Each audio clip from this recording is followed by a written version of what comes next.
Hello and welcome to Real Vision, the Defiant's weekly tete-a-tete on the finer points of decentralized tomfoolery. And dancing a Twitter tango on the tortured titterings of under-researched co-combatants sits a man who really should have been a villain in Game of Thrones. You missed your calling, sir. RAOUL Powell. And bringing balance to the force the only way she knows how, with 2020 vision and a hot Web3 media property, is the Defiant's chief of chiefness, the chiefest Camilla Russo.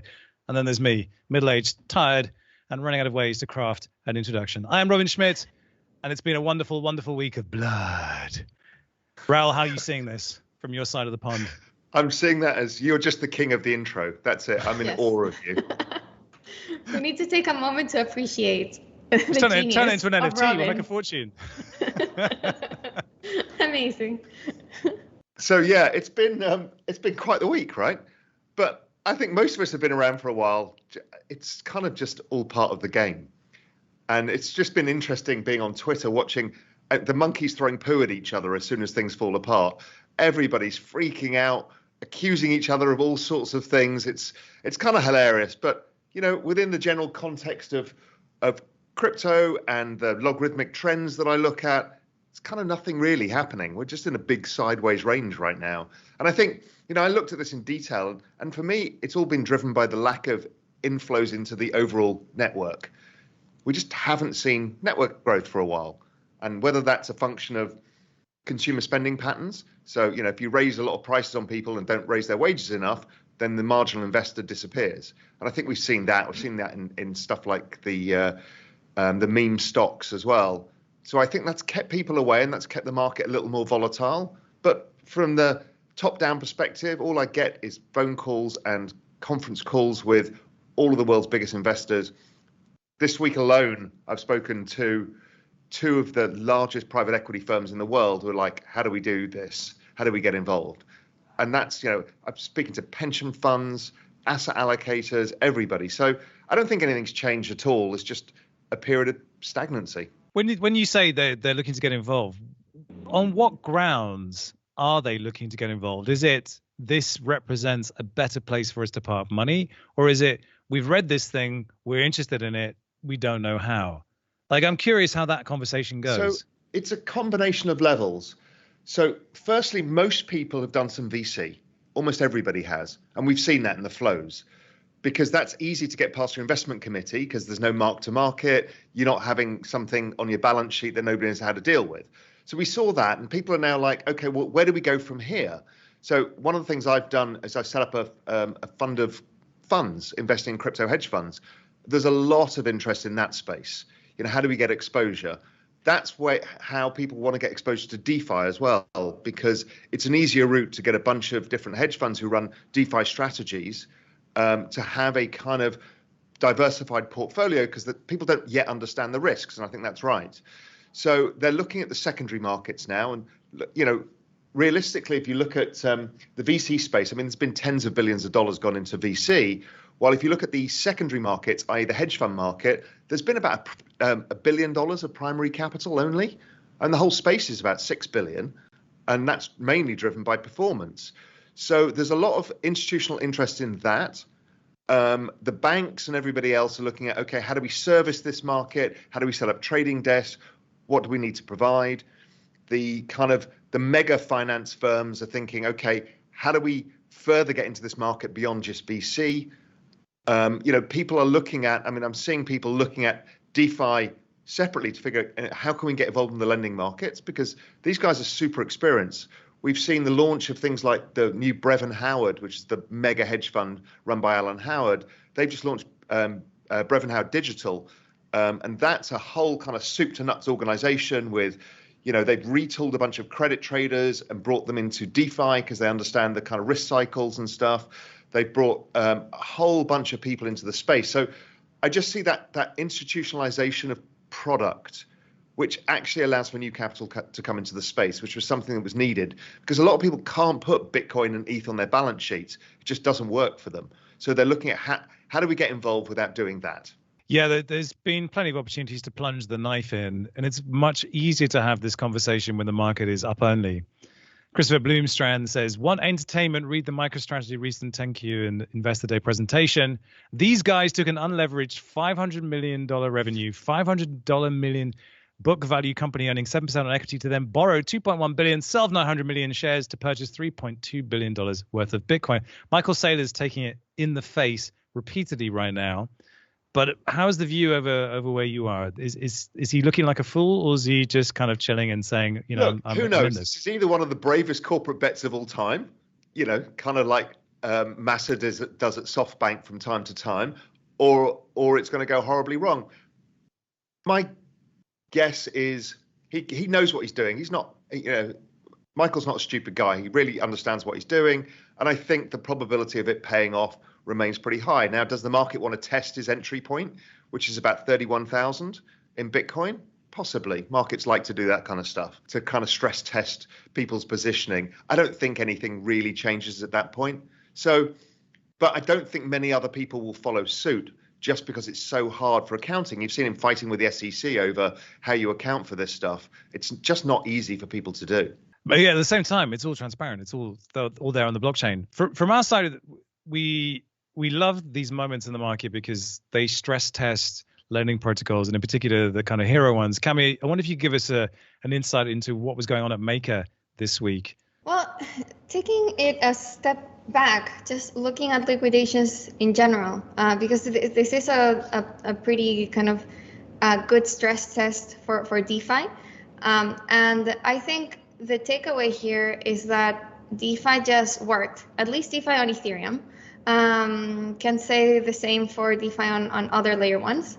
But DeFi on Ethereum, you know, DEXs continued swapping tokens, lending and borrowing protocols, you know, liquidations happened, but they were like pretty orderly. Like there weren't like any catastrophic cascading liquidation moments at all. We have a story on the Defiant out yesterday. Very proud that it was the first story using our own proprietary Defiant data, Defiant terminal data, looking at liquidations. This is a chart you can't get anywhere else, so take a look. And we're seeing liquidations from Aave, MakerDAO, Compound spiked, but you know, only to the highest level since September. So, you know, pretty contained in kind of the context. So I think that's kind of one big takeaway. Like in this big stress test, DeFi is passing. And we've done this twice now, right? Because we did it in the summer, last summer. Mm-hmm. And these are sharp, big moves that in other financial markets would create problems. You know, a broker going under, somebody somewhere. But this has been, again, super orderly and has worked really well. Yeah, and it's surprising because I was kind of waiting to see what would happen in a moment like this, and we actually mentioned this in our interview, Robin. Like I was saying, I wonder what would happen this time around if there's a big test for DeFi, because the DeFi ecosystem now is a lot different from where it was last year when there was this big sell-off. Like it's gotten a lot more complex. There's a lot more Lego pieces that need to fit together.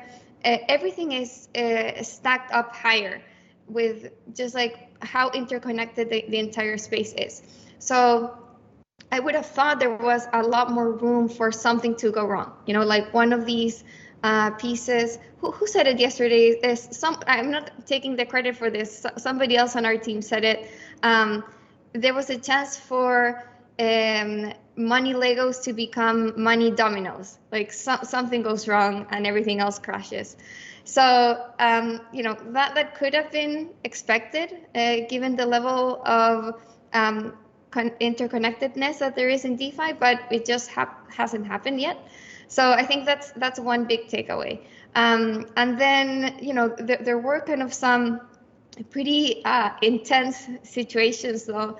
Over the weekend, I think it was Rune from MakerDAO, the MakerDAO founder, spotted this huge position that was about to get liquidated. And this is another just remarkable thing about DeFi. You see these positions out in the open, like everyone has access to like MakerDAO's books. So you can see these things unfolding as they happen. And it was like a 600 million position that was about to get liquidated. And so everyone got on Twitter like trying to wake this person up, who I guess like their wallet's name was Seven Siblings for some reason. And so everyone was like, oh my God, like 600 million worth of ETH is going to get sold in the market. Like this is going to crash the price even further. At the very last minute, the person came in and topped up their collateral. So only... I mean, who the hell are these people who have 600 know. million lying around and know. chuck it a few hundred million? You know, who the hell are these people? I don't know who has 600 million in MakerDAO. Well, I think there's a broader story here, which is you're right that these liquidations have happened previously, and Maker notoriously had Black Thursday, I think it was, where things got really, really, really bad and DAI fell off its peg, but it restored itself. The more that happens, the more confidence there is that it will restore itself. And so the participants in these ecosystems develop pretty thick skins. And I think, as you rightly say, people who have that much skin in the game are actually pretty resilient to this stuff. It's bizarre. What's interesting about all of this is that if you are at risk of liquidation on, say, Binance or BitMEX, they will email you and tell you, by the way, you're at risk of liquidation. That doesn't happen on Maker. We've been looking at a service called EPNS, which it's the Ethereum push notification service, and it will allow you to set up notifications for liquidation events like this. It's not there yet, and we're looking at ways to do that with news and everything else, but it ties into something else, which is wallet-to-wallet communication and using your ETH address as a method of connecting to you and contacting you. And we just had an app called BlockScan released yesterday, which allows you to do encrypted wallet-to-wallet messaging, which doesn't sound like that big a deal. But if everything is anonymous and you need to contact someone, knowing that there's this sort of weird back channel that you can connect to, that your message will definitely be delivered, whether the other person reads it or not, who knows, but it will definitely get to the person you are trying to reach. That's sort of unheard of in crypto. So these weird kind of mycelial network connections between people are starting to be formed that will allow things like these liquidations to be alerted earlier. And that's kind of, it feels so upside down that we should have all of that. But in a decentralized world, that's actually very difficult to accomplish. So here's a question for you that I've been trying to mull over is these .eth addresses, surely if you use that as your Twitter handle or whatever it is, and it's public, then somebody sends you an NFT and you like that NFT and you want to stick it in your Ledger wallet or whatever, before you know it, you expose all of your wallets and everything that you own. Yes. It's kind of like, why would you do that? Well, yeah, go ahead, Cami. I have a take on this, but you go first. Okay. No, I think, the way people do this is you have your public wallet, where you have your ENS name attached to, and you're okay with people looking at that wallet. And it becomes kind of your online profile in the same way that, your Facebook profile, you would have showcased kind of your best images and your photo albums and whatever your most witty takes on your Twitter profile. It becomes like your public facing persona. So that's where you keep your nicest NFTs and so on. And then you have like your other wallets. And I think but you can't connect them. You can't move it from your public wallet to your private wallet without everybody being able to just follow it.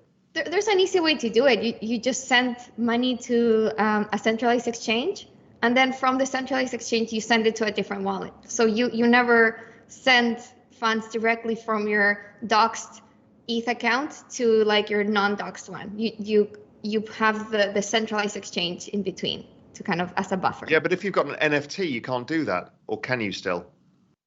I think you can. There isn't a Tornado Cash for NFTs that I know of at the moment, and it's interesting you bring up this point because maybe for NFTs it doesn't work. Yeah. The NFT community has been in a process of kind of self-policing, I think, the last couple of weeks, and deliberately looking to weed out bad actors. Some things have come to light. There's a Twitter account called NFT Ethics that has unmasked Beanie, or Charles Moscow, as he is apparently known, who seems to have been engaged in a number of things that could be questionable. Let's put it that way. Let's be diplomatic about it. And all of it was traced via his NFTs.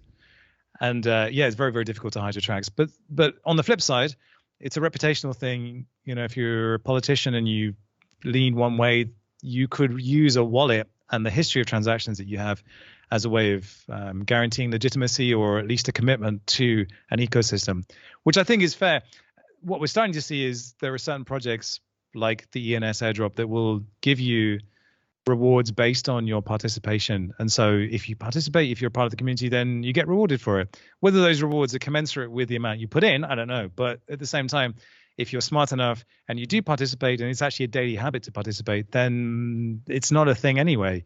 So I think in terms of what the way I use it, I feel it's important for us at the Defiant to at least try and be open and acknowledge the fact that it would be very easy to abuse the position that we're in to trade against the market or to, do some insider trading like Nate did at OpenSea. So, just putting everything out in the open and just being transparent about it it's the first thing we should be doing. And so those ETH addresses, they just sit there, and that is what they are. And I've had people. Yeah, but if I asked you to show me your bank account, you'd say fuck off. But I mean, it's that. It's not. I think I like the idea of the accountability. I think it's pretty important. But I wouldn't, because I've got nothing to hide. No, it's not about something to hide. It's just a personal thing, right? Yeah, but I don't really care, though, to be honest with you. Right. I think you don't care, but it's legitimate to want to keep that information private. And I think there's ways to do that. There's ways to have your private wallets that you keep guarded off the public eye, and then you have your just public ETH addresses that are your online profile. As you know what I say to these first world problems, deal with it. If you've got something that's that valuable, go sell it, have your fun, whatever. And we're talking about NFTs here. There a Canadian journalist called Dan Olson published a 2.25-hour film crapping all over NFTs last week, and it's got 2.5 million views. This thing is immense, and as someone who's made very long films about NFTs, I kind of respect this in a way, and I think it's important that we have these contrarian views. Noura Rabini has been out in force telling everyone that Bitcoin is a Ponzi and a scam and a bubble, and like the Mississippi bubble and the tulip bubble. God, I love Rabini. He's the best. Pure panto. Cami, did you see this one from Dan? No, Olson? I didn't. Did you see it? I tried to watch 10 minutes of it, and then I got bored because he's quite hard to watch. If you had watched it, apparently he has 5 minutes straight shitting on me and my book. Oh, awesome! Really nice. Well, I sense a rebuttal coming. I feel like you can't, really make it unless you have someone who's put in the time to actually kind of criticize you, calling me a failed journalist and all this stuff. So I take that as flattery. Right? Yeah. I haven't actually watched it, but a couple of people kind of tagged me and were like, "What? Why is he going on about Cami's book?" Anyways. Well, I find these remote commentators are very, very happy to publish within the circle of themselves, but if you ask them to come and have a debate with you, they're not interested. RAOUL, I actually found you on Cointelegraph. Here's the headline. Wait, what? Former Bitcoin bull RAOUL Paul only owns one Bitcoin. Greg Foss, explain. What happened there? I got so much hatred for that, but it's hilarious. It's just as I've been talking about for a long time, I think Bitcoin underperforms some of these others. So, and over time, I just get tired of the hardcore Bitcoin community. And they prove it time and time again by, I explained that, network effects is actually about encouraging people onto the network and not attacking them when they don't agree with you. And then so when I then say, well, I've actually only got one Bitcoin because I feel like I should have a stake in it, but I don't feel like it's where I want to be or what's the best use of my money. Oh, my God, everybody freaks out again. And then they dredge up the fact that I bought a bunch of ETH call options that are going to expire worthless. And now I'm exposed as a scam and a fraud because I lost money in an option trade. It's hilarious. Jeez. Patience. It's a virtue. But I think it's worth kind of trying to understand where this comes from. Is it fear? Is it abandonment issues? Is it? Because it's very easy to dismiss people when they feel this way, and everyone's emotional. But I want to understand why, and then I actually want to kind of undermine that and rewind and not fight, but try and So see. I did this once before. I got thrown into anti-climate change Twitter a few years ago. And all of these people, I was arguing with them saying, well, why would you not take Pascal's dilemma and suggest, well, if the downside is catastrophic, then the worst you're going to do is maintain the status quo by trying to save the planet and whatever. But people were really arguing. So I took some people off aside in conversations and I said, I was trying to find out why. Why are you so anti this? Because it didn't really make that much rational sense. And the answer was basically, I'm worried you're going to raise gas prices or taxes on gasoline. So what it actually was a reflection of poverty and lack of opportunity set. You know, particularly the middle of America got gutted out over the last 30 years, and it was a representation of that.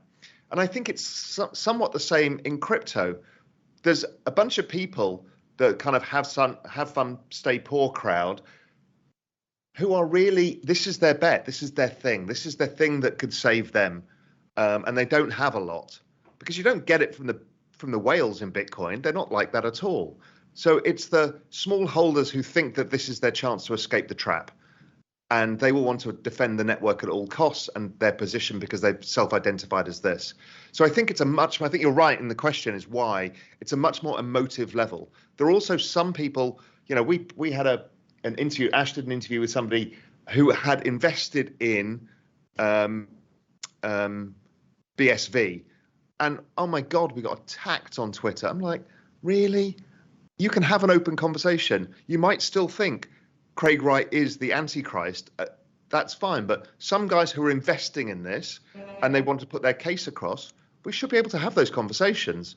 But you can't. So and that was all about that forking and the psychological fear of that community splitting, you know, twice back in 2017. So it's right. It's all emotional scarring, I think. Yeah, there's something interesting with Ethereum. They're what we kind of playfully refer to as ETH maxis, and it generally, if you unpack it, it boils down to ETH is the most decentralized non-Bitcoin chain. Therefore, ETH is the truth because ETH is decentralized. So it's promoting this idea of decentralization, and so anything that isn't ETH is wrong, and that is so painfully off-piste for me, because I think with DeFi, what you're trying to do is promote the most kind of approachable, inclusive version of finance that we can, and anything on Ethereum inherently is not that. It's just too expensive. It's prohibitive in any, you know, and so you can't in one sentence say ETH is for everybody and then say, well, you can't afford it at the same time. But that is where most people are at. So that's where ETH maximalism falls down. It's not even about decentralization. It's just like entry point access. It's for an elite, and the people that was meant to serve are now priced out, and that's a fact. And also, to argue that everything is all about ultimate decentralization is kind of missing the point, because most people don't care. Now, when you're arguing that, it's from a philosophical standpoint that that's how you think it should be. But people have proven time and time again they will take the trade-off of time or cost versus decentralization, and that's okay, you know. And that's why the rest of the space, the layer ones, have grown so fast. It's because people will take that trade-off, and decentralization is not the everything. Everything is relatively decentralized, but not totally decentralized. I have like two takes here on whether everything should be decentralized, but also wanted to add something on maximalism. So like for me, Bitcoin maximalism, I kind of get it why some people become Bitcoin maximalists, because from what I understand, talking with some of these people, from their worldview, the end goal is to replace, like they actually want to replace the dollar. Yeah. With Bitcoin. They want Bitcoin to become the digital global currency. And in that world, there's no space for anything else. Like that is the base layer of money. That is the global reserve currency. That's where the financial system is being built on. So if ETH starts to gain traction and people start using it as a means of exchange, that comes in direct competition to what their worldview is. So if you have this worldview that Bitcoin is everything, and you believe this because Bitcoin was the first and the best, and it's so pure, and it's sound money, and all this kind of view on things, you believe like this is the right path forward and like the only path forward. So that's why this kind of competitive fear kicks in when they see Ethereum or others gaining traction. It's like literally a battle of survival for Bitcoin, because like the end goal of Bitcoin is becoming everything, and if it doesn't, then it fails. So it is like a survival instinct that kicks in. Like, okay, no, you can't take what is ours.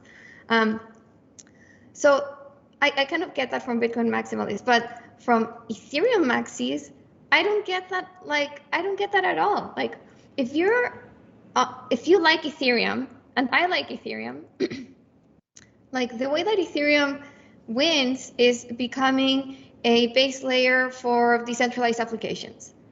There's like nowhere in the vision or narrative or anything that says that this should be the only layer for decentralized applications.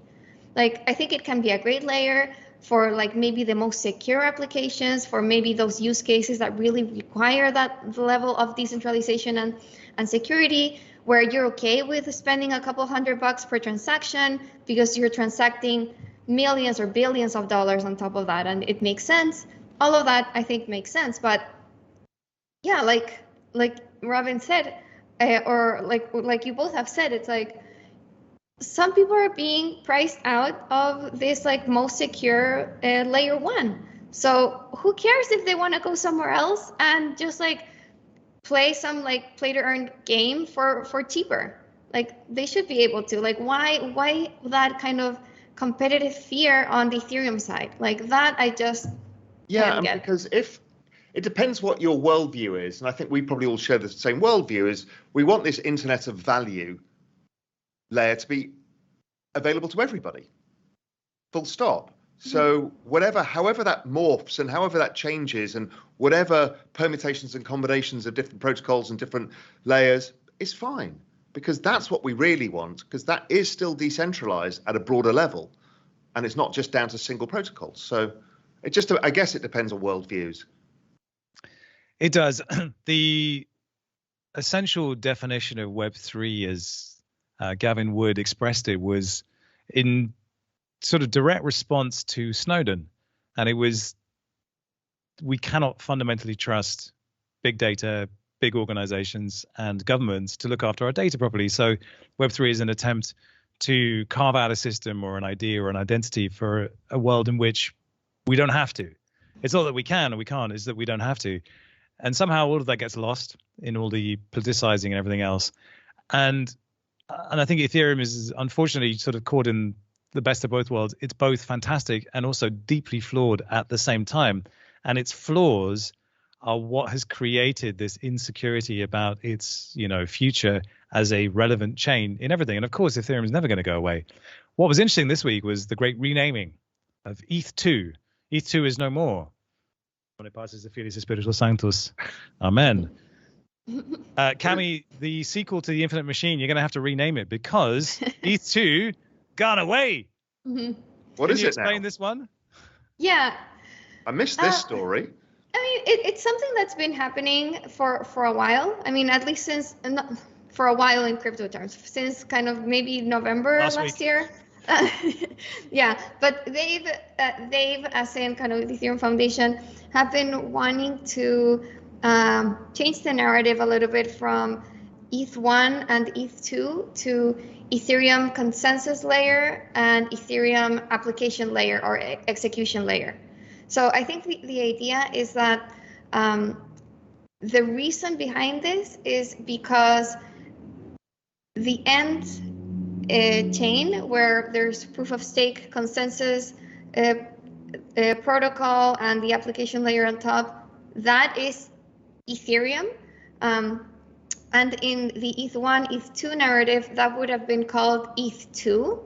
So I think, in the same way that when Ethereum forked The new chain was also called Ethereum. The old chain was called Ethereum Classic.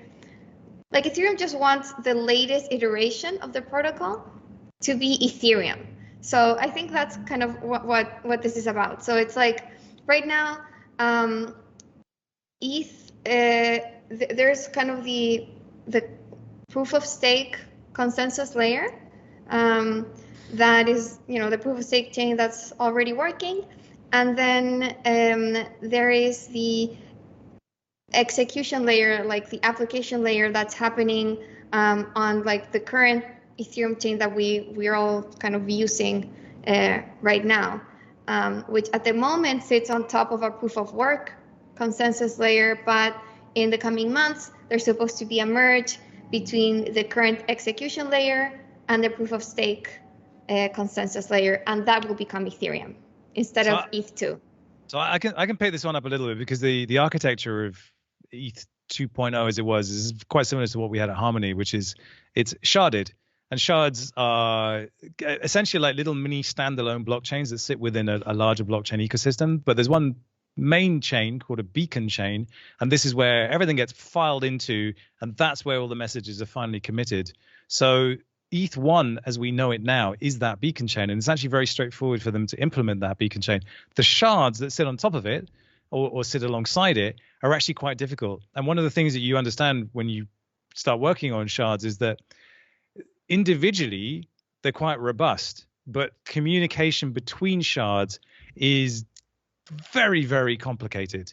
And particularly with things like DeFi, the danger with shards is that what you will find is that all the money Legos that we know now will cluster on the same shard.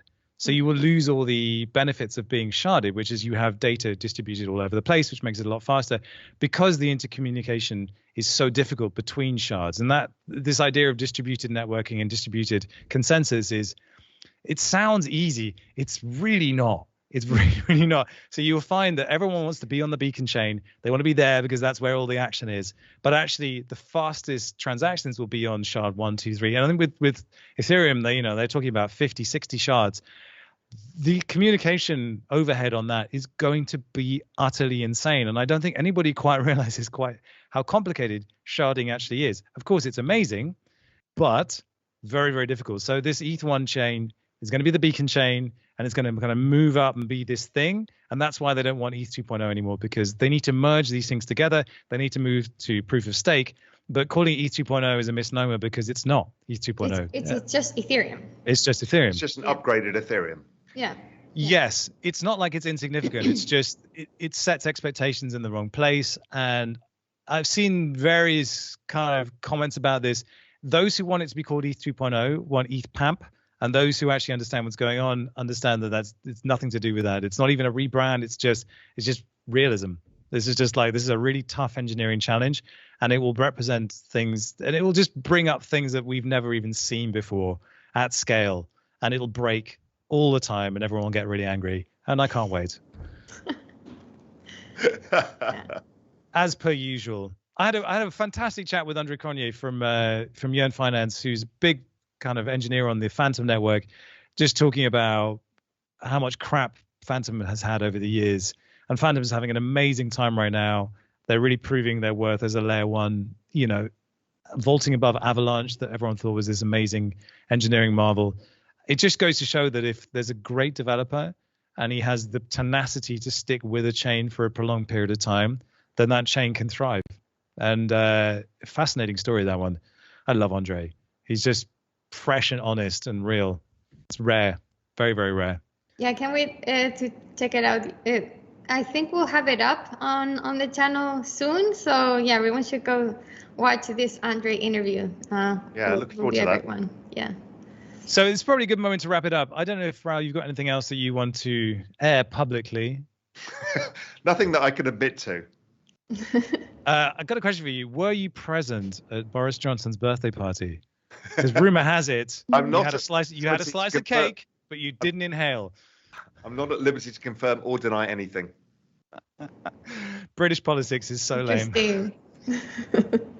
Cami, any final words on any further news on Infinite Machine, the movie, the NFT project? The project is coming along. We I really hope to have some big news to share soon, but TBD on that. We still have to announce our third and final sale, but go check these NFTs out on OpenSea. It's the Infinite Machine movie collection. Yeah, they're just like beautiful NFTs, and talk about Ethereum. They really kind of celebrate Ethereum, like just lots of colorful, diverse, like this explosion of Ethereum logos. And Canadian YouTuber Dan Olson is apparently not a fan. So if you need a greater reason to buy, then go. NFTs have actually been on a massive boom in January. I seem to remember 2018 February, ICOs just went berserk. So I'm curious to see whether this NFT boom is simply money needs to go somewhere. It's now buying NFTs. But I am seeing some really interesting things happening. Some rumors around CloneX and Justin Bieber and Nike apes have reportedly been valued at something absurd like 5 billion as they prepare to launch their token. There's just a bunch of stuff happening in NFTs that I'm like, are they uncorrelated? I don't even know anymore, but I'm still guts deep in all of this stuff and having the best time. Yeah, that ape social token, I'm really interested in seeing how that works, because that's going to be a big unlock for another whole phase. I'm telling you, like pop culture insertion, pop culture relevance, it is literally the lubricant that will allow the great unwash to come in their numbers. Yeah, culture is an investment now, and that's something I've been talking about. And I'll tell you what, you cannot make a better investment in culture than watching this trio of unholy people come together again next week. We won't have you, Raoul. I know. We get you like once a month. I'm not traveling or doing anything, so. Fantastic. Well, thank you so much for joining us. And thanks, Camille, as always. Thanks, Raoul. And we will see you next week for another edition of this, whatever this was. This was Real Vision versus the Defiant. See you next time.